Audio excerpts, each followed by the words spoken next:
Can we talk about what's happening in Venezuela? I told you yesterday or day before, I can't remember, find it on the podcast, but I laid out what I thought was happening in Venezuela, that the president is changing the entire structure of the world. You know, the WEF took 30 years to do it. The UN took 30 years. He's trying to do it in 3.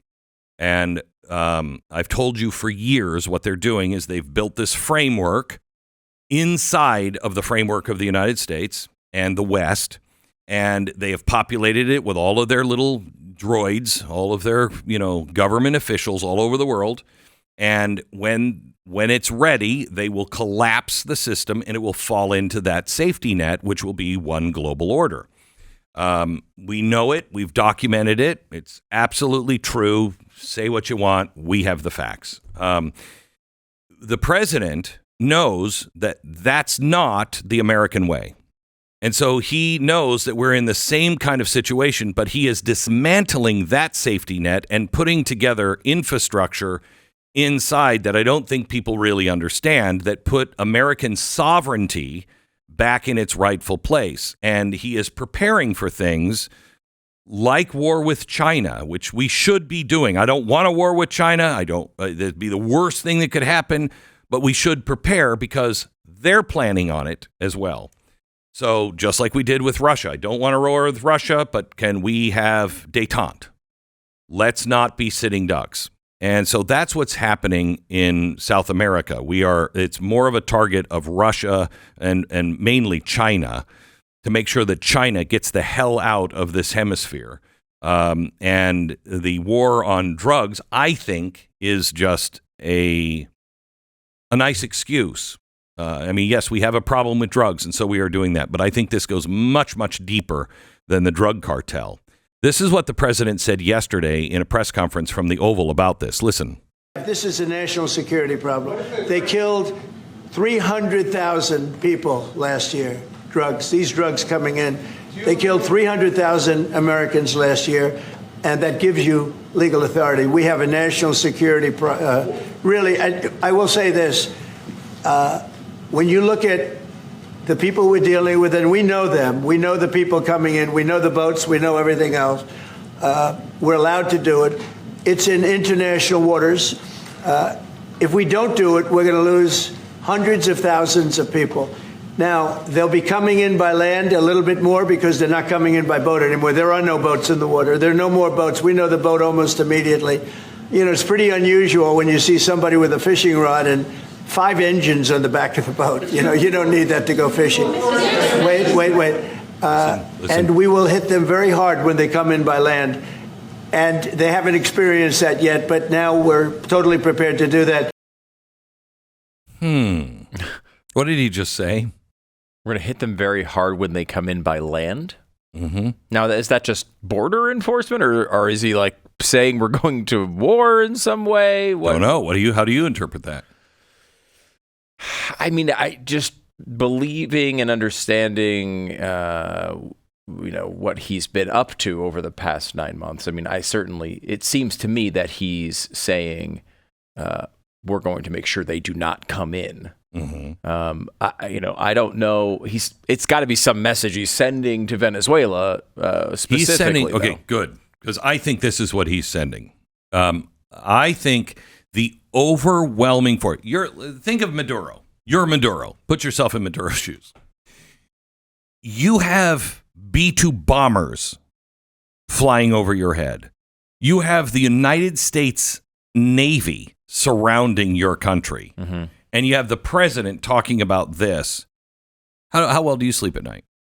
Not very well. Not very well. Mm-hmm. Why? You're worried that they could come in and invade or try to depose you. Why else might you not sleep well at night? You don't have blackout blinds. Okay. There's a lot of different reasons. Because you have people in your own country and possibly in your own government that you haven't liquidated yet, that don't necessarily agree with you, that would like the power, that maybe don't want to be a communist country like Maduro, et cetera, et cetera. Right. And because there's big opposition forces in Venezuela. So you're not only worried about the outside force, you're worried about the inside force, your own people who are close to you, killing you and toppling. I brought some stuff in. I heard that quote, and I asked for some stuff to be brought in. This is from Project Valkyrie. If you know anything about Project Valkyrie, tell a story. One of the greatest movies of all time. If it's on TV, I stop. I have to watch it no matter what point it's at. I know, me too. It's Tom Cruise movie from, I don't know what year it was, but it's about the plot to kill Hitler. Mm-hmm. And was it 44? Mm-hmm. Right before 43 or 44? Let me see. 40. Yeah, I think it was 44. I have the. This is the order from Himmler to round them up and kill them. Yeah, November 44. Okay. So right before the end of the war. Yeah, and they came very, very close to succeeding. They put in effect Operation Valkyrie, which was a Nazi-era plan to be able to, if something like this happened, to be able to protect the Nazi regime. They kind of used that against the Nazi regime and tried to take it over. And why did they do it? Well, there was a core of people who believed, separate cores in a way, but the core of people that believed that Hitler was a bad guy and that this was they needed to take him out. Now, there's different beliefs in there. Some of them were like, Hitler's doing things that are horrible, we need to stop him. Some of them were like, well, we're about to lose this war. This is about to go against us. We better be on the right side of this. Correct. And be able to say, hey, we tried to do something about it. So now let me take that very idea. Okay. They failed. This failed. This is signed by Himmler. You can see right there at the end, signed by Himmler. And you can see where they tried to burn it as the Germans left. Okay. We have all the documents from Project Valkyrie. We have the death warrant. We have the warrant. Remember the general who stood up and he was part of it, but he wanted to kill. Remember, don't kill them yet. And I can't remember which general it was, but he was up on the balcony. He was like, watch him die, and he killed them all. We have his signed by Himmler, his execution order as well, because he got it in the end. Yeah. They figured it all out. But what the president is doing right now is what the president of the United States did in Germany at the same time. We're coming. Look at the overwhelming force that is coming. We know who you are, and you're going to capitulate. Now, we're prepared to go on ground. Now, in 1944, we were, and we had to. I believe what he was saying there yesterday is you try to come across our border and we will kill you. Okay? I don't think he's talking about ground troops in Venezuela. Yeah, that would be shocking. But you don't know, do you? You just don't 100% know. Clear, right. Again, it's the president. I've always said I've wanted a president with a twitchy eye for our enemies. Somebody that our enemies go, I don't know. I think he'll do it. I think he might be crazy. I think he might just do it. Okay? That's how you get people to capitulate. I think what he's saying here, and I think all this whole thing is saying to the General Becks of the time in Valkyrie, he was one of the guys who was going to be, he had to get out of the country at the very end because he was going to be picked up before Project Valkyrie. And he was one of the guys saying, we have a government. We have a government. We're going to be able to have when Hitler is dead, we will assume the roles of the government. We will call the allies and say, you don't need to come in. We got it. We're your friends. We're your friends. We agree with you. I think that's part of this strategy with Donald Trump. I think he is trying to make everybody in that part of the world who is against the United States, who's for communism, who is in bed with China, who are dealing drugs. I think he's sending a message. We're going to kill you. Now, you can either help us on the inside, and then we'll let you clean up the mess. We'll let you turn the country around, or you're part of the problem. I don't know if that's true, but history always rhymes.